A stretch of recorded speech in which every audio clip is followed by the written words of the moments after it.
नैमिषारण्यदर्शनम् नवभक्तिनिदर्शनम्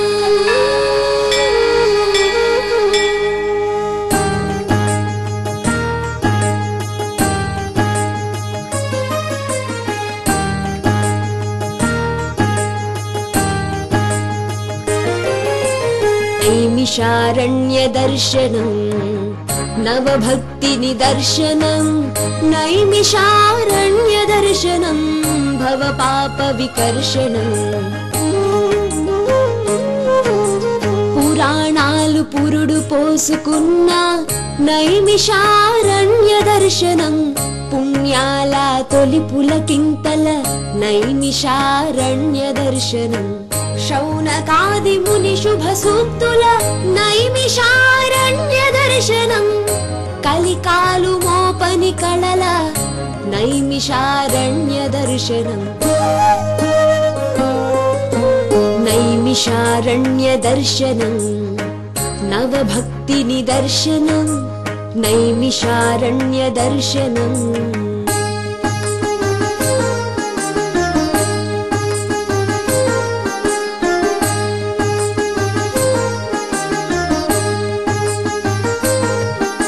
గోమతీ చక్రతీర్థలహరుల నైమిషారణ్యదర్శనం దధీచి రుద్ర వెంకట హనుమల నైమిషారణ్యదర్శనం వ్యాస గద్దె సూత గద్దెల నైమిషారణ్యదర్శనం భాగవత సప్తాహముల నైమిషారణ్యదర్శనం నైమిషారణ్యదర్శనం భవపాప వికర్షణం నైమిషారణ్యదర్శనం భవపాప వికర్షణం నైమిషారణ్యదర్శనం నవభక్తినిదర్శనం నైమిషారణ్యదర్శనం.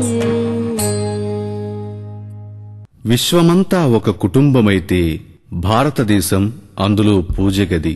భారతదేశం ఒక ఇల్లైతే అందులో నైమిషారణ్యం ఒక పూజగది.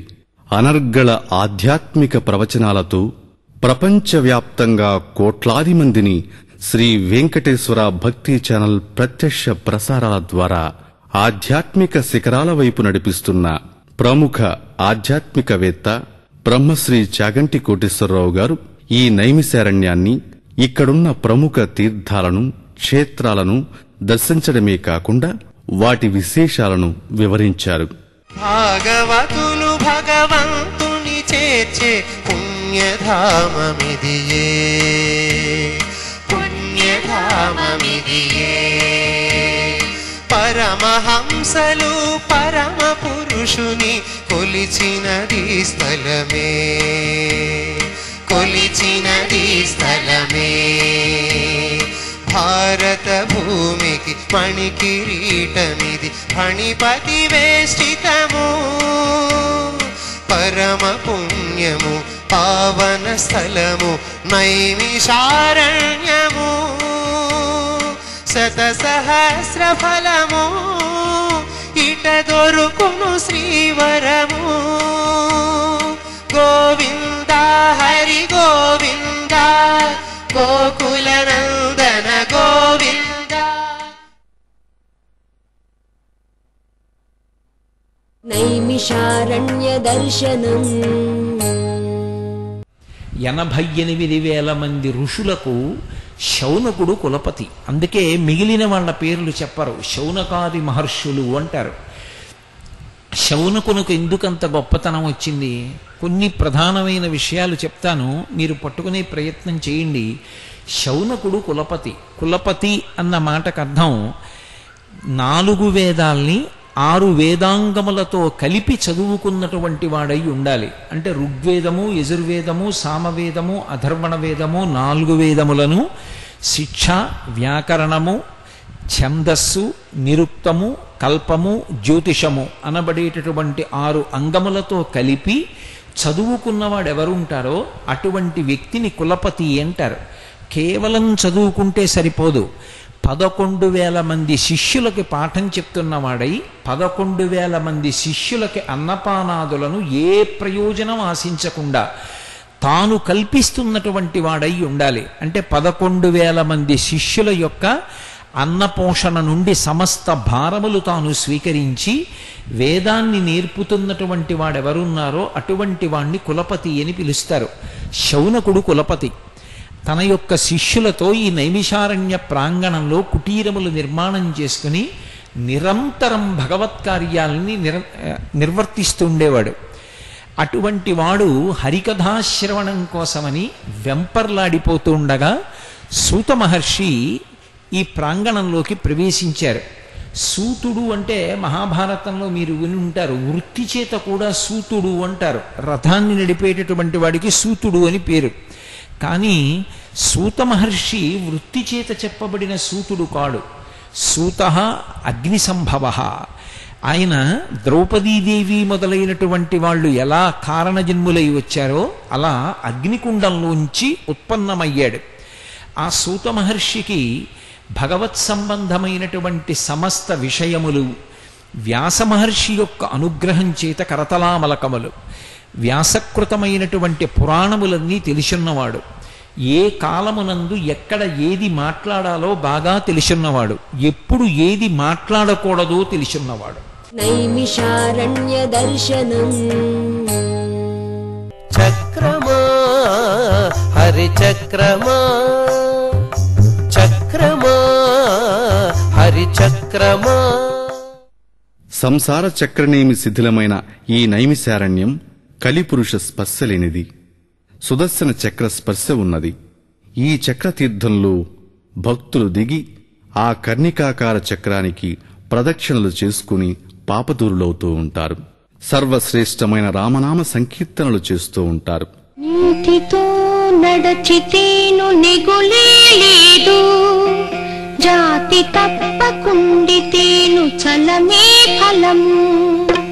నీతితో నడచితేను నెగులే లేదు, జాతి తప్పకుండితేను చలమే ఫలము. ఒలిసి గై కొంటేను అగరైనా తీపే, తెలిసితే తనలోని దేవుడున్నాడు. ఒలిసి గై కొంటేను అగరైనా తీపే, తెలిసితే తనలోని దేవుడున్నాడు. పలుకులు మంచివైతే పగవారు చుట్టాలే, పలుకులు మంచివైతే పగవారు చుట్టాలే. చెలకి దిష్టించితేను చీకటిల్లు వెలుగు, చెలకి దిష్టించితేను చీకటిల్లు వెలుగు. నీతితో నడచితేను నెగులే లేదు, జాతి తప్పకుండితేను చలమే ఫలము. నీతితో నడచితేను నెగులే లేదు, జాతి తప్పకుండితేను చలమే ఫలము. నేరిచి బతికితేను నేలెల్లా నిధానము, ఊరిచితే తన పంతం ఊరకే వచ్చు. చాగంటి వారు భక్త బృందంతో పాటు చక్రతీర్థంలో సంకల్పం చెప్పి తనతో పాటు స్నానాలు చేయించారు. గజకర్ణకః లంబోదరశ్చ వికటో విఘ్నరాజో గణాధిపః ధూమకేతుర్గణాధ్యక్షః ఫాలచంద్రో గజాననః వక్రతుండః శూర్పకర్ణో హేరంబస్కందపూర్వజః షోడశైతాని నామాని యప్పటే శృణుయాదపి విద్యారంభే వివాహే చ ప్రవేశే నిర్గమే తథా సంగ్రామే సర్వకార్యేషు విఘ్నస్తస్య న జాయతే. ఒక్కసారి మీ గురువు గారిని తలుచుకొని నమస్కారం చేయండి. గురుర్బ్రహ్మ గురుర్విష్ణు గురుర్దేవో మహేశ్వరః గురు సాక్షాత్ పరం బ్రహ్మ తస్మై శ్రీ గురవే నమః. భర్గో దేవస్య ధీమహి ధియో యో న ప్రచోదయాత్. ఓమాపోద్యోతిరసోమృతం బ్రహ్మభూర్భువస్సువరో మమోపాత్త దురితక్షయద్వారా శ్రీ పార్వతీ పరమేశ్వర ప్రీత్యర్థం శ్రీ మహావిష్ణోరాజ్ఞయా ప్రవర్తమానస్య అద్య బ్రహ్మణః ద్వితీయ పరార్ధే శ్వేతవరాహ కల్పే వైవస్వతమన్వంతరే కలియుగే ప్రథమ పాదే జంబూద్వీపే భరతవర్షే భరతఖండే నైమిషారణ్య మహాక్షేత్రే చక్ర తీర్థ సమీపే సమస్త దేవతా బ్రాహ్మణ హరిహర గురుచరణ సన్నిధౌ అస్మిన్ వర్తమాన వ్యవహారిక చాంద్రమానేన శ్రీ విజయనామ సంవత్సరే దక్షిణాయనే శరదృతౌ ఆశ్వీజమాసే కృష్ణపక్షే పాడ్యమ్యాం స్థిరవాసరే శుభనక్షత్ర శుభయోగ శుభకరణయే వంగడ విశేషణ విశిష్టాయాం శుభదిదౌ శ్రీమాన్ శ్రీమతః మమోపాత్తదురితక్షయద్వారా శ్రీ పార్వతీ పరమేశ్వర ప్రీత్యర్థం ధర్మార్థ కామమోక్ష చతుర్విధ పురుషార్థ ఫల సిద్ధ్యర్థం శ్రీ గురుచరణారవిందేన భగవత్పాదారవిందేన నిరంతర భక్తి సిద్ధ్యర్థం శ్రీ చక్రతీర్థ స్నానమహం కరిష్యే. నలినాక్షనీకు నమస్కరించిన ఫలమోగడనిక బ్రహ్మకు వశమా. నలినాక్ష నీకు నమస్కరించిన ఫలమోగడనిక బ్రహ్మకు వశమా.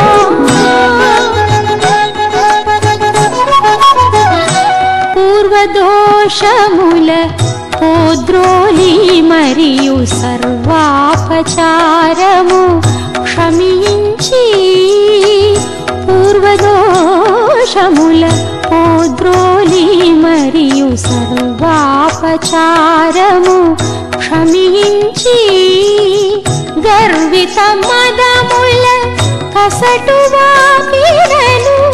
గర్విత మదముల కసటు వాపిరను నిర్వహించెనిదే నీ నామము. నలినాక్ష నీకు నమస్కరించిన ఫలము ఒగడనిక బ్రహ్మకు వశమా. నేడును చేసిన నేరములణచి వేడి కర్మముల విడిపించి. నేడును చేసిన నేరములణచి వేడి కర్మముల విడిపించి. వాడి దుఃఖముల వడి పరిహరించే. వాడి దుఃఖముల వడి పరిహరించే. నాడెరగంగ నీ నామము. నలినాక్ష నీకు నమస్కరించిన ఫలము ఒగడనిక బ్రహ్మకు వశమా. ఉమ్మడి సుఖముల కొనరించి మాకు సమ్మతి శుభములు జయమొసగి. ఉమ్మడి సుఖముల కొనరించి మాకు సమ్మతి శుభములు జయమొసగి. ఇమ్ముల శ్రీ వెంకటేశ్వర. ఇది చక్రతీర్థం అంటే సుదర్శనంతో సంబంధం కలిగినటువంటి తీర్థం. మిగిలిన తీర్థాలకి ఈ తీర్థానికి ఉండేటటువంటి ప్రధానమైన వ్యత్యాసం ఏమిటంటే తీర్థంలోనే నీటిలో నడుంలోతు నిలబడి ప్రదక్షిణం చేస్తాం. ఆ ప్రదక్షిణం చేసేటప్పుడు ఆ జలములన్నీ ఎందులోంచి వస్తున్నాయో కర్ణిక ఉంటుంది మధ్యలో. ఆ కర్ణికలోంచి వస్తున్నటువంటి జలాలు ఏవి ఉన్నాయో ఆ కర్ణికకి ప్రదక్షిణం చేస్తాం. అదే బొడ్డు అంటాం కదూ, అది విష్ణు స్థానం. దానికి మనందరం ప్రదక్షిణంగా వెడుతున్నప్పుడు మధ్యలో అనవసరపు మాట రాకూడదు. రాకుండా ఉండాలి అంటే భగవన్నామం చెప్తూ వెళ్ళడమే. సర్వశ్రేష్టమైనటువంటి నామం శ్రీరామనామం. శ్రీరామనామం కన్నా అద్భుతం ఏముంటుంది లోకంలో. అందుకే చక్కగా అందరం శ్రీరామనామం చెప్తూ వెళ్ళొచ్చాం. ప్రదక్షిణం చేసేటప్పుడు నియమం ఏమిటంటే మనం ఏం చేశాం, మనం ఏం చూశాం, దీన్ని ఒక్కసారి స్మరించాలి. అందుకని తీర్థస్నానాన్ని స్మరించడం కోసమని వచ్చి కాసేపు కూర్చున్న ఆ కూర్చునేటటువంటి ప్రాంతం ఒక దివ్యమైనటువంటి శక్తి స్థానమై ఉంటే మరింత మంచిది. ఇక్కడ మర్రి చెట్లు ఉన్నాయి. మర్రి చెట్టు పరమేశ్వరుని యొక్క స్వరూపంగా చెప్పబడుతుంది. లోకంలో శమీవృక్షం ఎక్కడైనా ఉంటే అది అమ్మవారు పార్వతీదేవి. వేప చెట్టు కానీ, శమీవృక్షం కానీ, లేకపోతే కదంబం కానీ, ఇవి మూడు ఎక్కడ ఉన్నా సాక్షాత్ అమ్మవారి కిందే లెక్కది. అందుకే కదంబం కనపడితే ప్రదక్షిణం చేస్తాం. అటువంటి వృక్షాలలో స్వయంభూగా అంటే పరమేశ్వరుడి యొక్క అన్నిటికన్నా అద్వితీయమైనటువంటి స్థితిగా చెప్పబడేది ఏది అంటే స్వయంభూ. చెట్లలో స్వయంభూగా చెప్పబడేది ఏది అంటే మర్రి చెట్టు. మర్రి చెట్టు గురుస్వరూపంగా పరమేశ్వరుడు కూర్చుని ఉంటాడు ఎప్పుడు. మీరు ఎప్పుడైనా గుర్తుపెట్టుకోండి, ఒక మర్రి చెట్టు ఉంది అంటే ఆ మర్రి చెట్టు కింద గురుస్వరూపాలు కూర్చుంటాయి ఎప్పుడూ కూడా. అంత శక్తివంతం మర్రి చెట్టు. దక్షిణామూర్తి ఎక్కడ కూర్చుంటారు అంటే మర్రి చెట్టు కిందే కూర్చుంటారు. వటవటపి సమీపే భూమిభాగే నిషణ్ణం సకలముని గణానాం జ్ఞానదాతారమారాత్ అని. విష్ణువు గురుస్వరూపం, కృష్ణుడిగా కృష్ణం వందే జగద్గురుం. అందుకే ఎక్కడో కూర్చుని ప్రస్తావన చేసే కన్నా ఈ మర్రి చెట్టు కింద కూర్చుని ఒక్కసారి చెప్పుకుందామని చెప్పి మనం ఇక్కడ కూర్చోవడం జరిగింది. జాతకంలో ఏ గ్రహాలు ఎక్కడ ఉన్నా పర్వాలేదు, గురువు యొక్క అనుగ్రహం ఉంటే చాలు. అటువంటి గురుగ్రహాన్ని శక్తి పొందేట్టుగా చెయ్యడానికి శంకరాచార్యుల వారు ఒక అద్భుత ప్రయోగం చేశారు. అదే దక్షిణామూర్తి స్తోత్రం. అందుకే ఇప్పటికీ పెద్దలు చెప్తారు, శంకర భగవత్పాదుల జీవితంలో రెండో మాట చదివింది లేదు.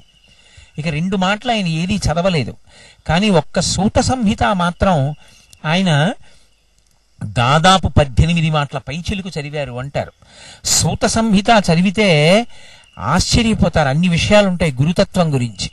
అటువంటి సూత సంహిత అన్ని మార్లు చదివాక దక్షిణామూర్తి స్తోత్రం చేశారు అంటారు.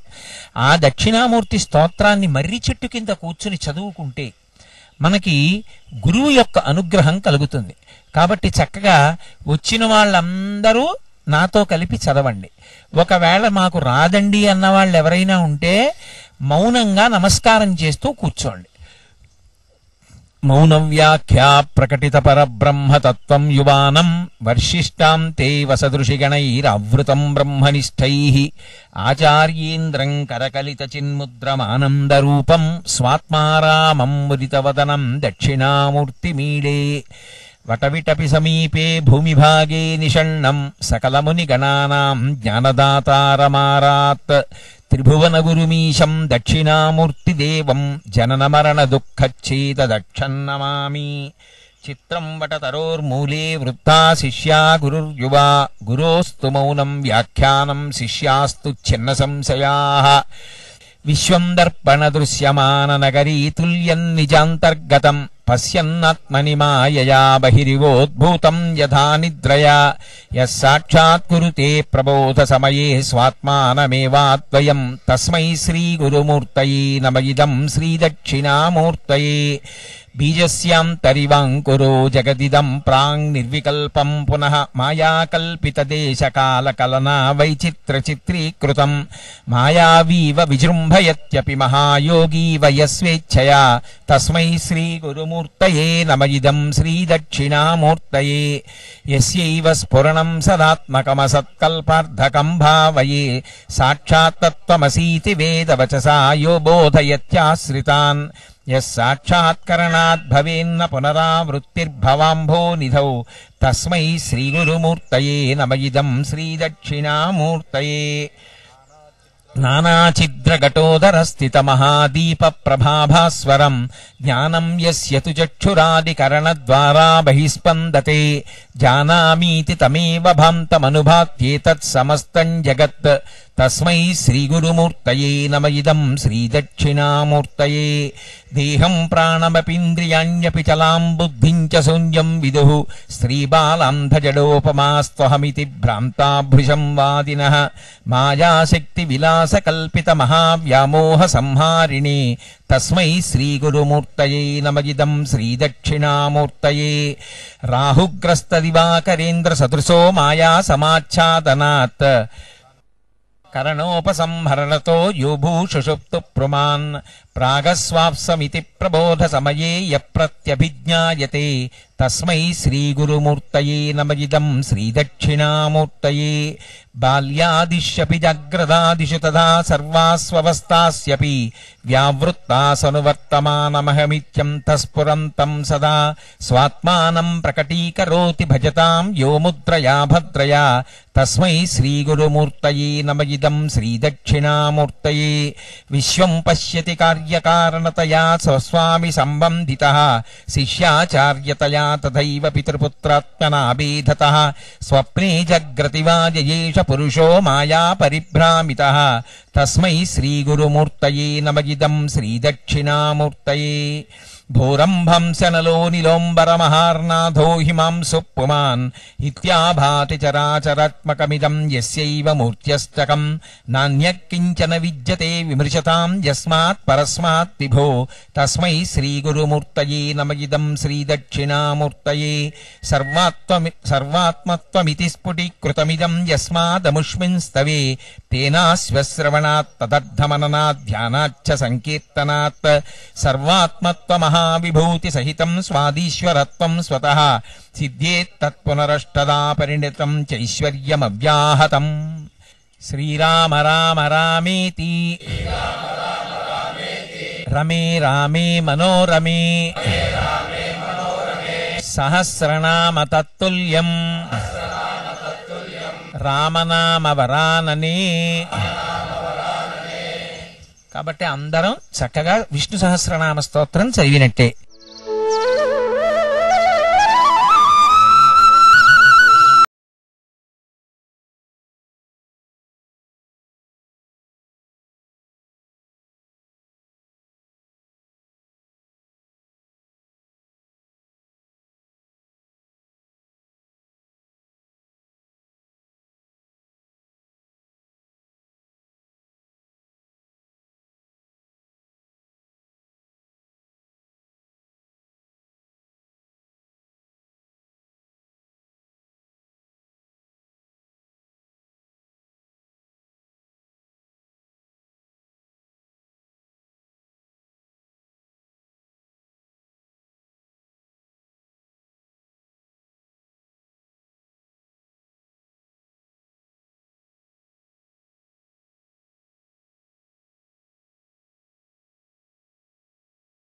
సాయంత్రం వేళ బ్రహ్మశ్రీ చాగంటి కోటేశ్వరరావు గారు భాగవత సప్తాహాన్ని నిర్వహించి భక్తులకు భాగవత ఘట్టాల్ని కళ్లకు కట్టినట్లు దర్శింపచేశారు.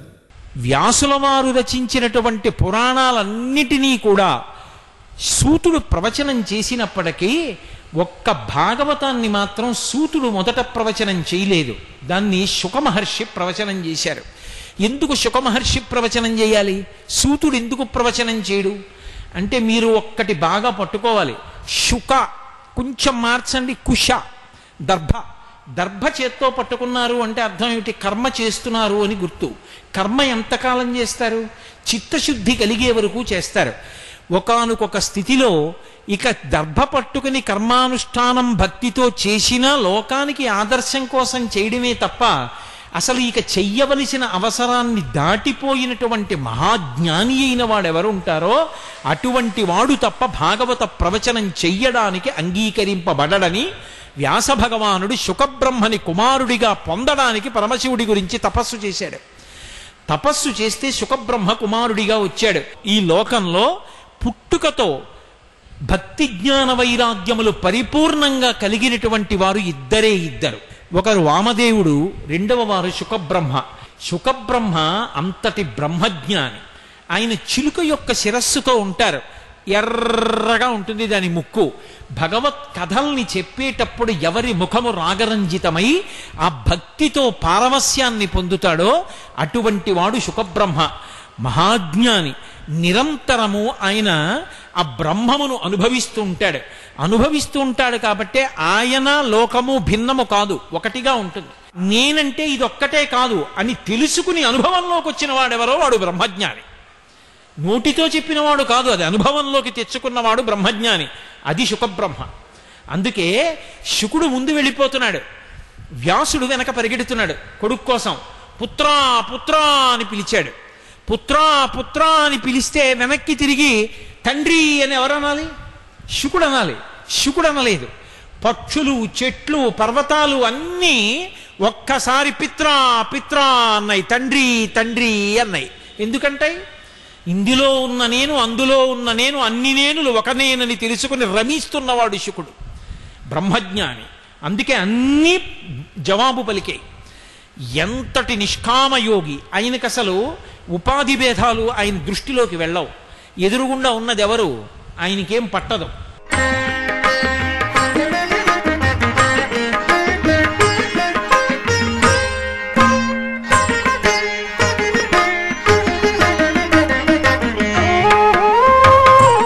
తెలిసిన వారికి తెరువిదే మరి లేదు, నళినాక్షు పొగడరి నామములోనున్నది.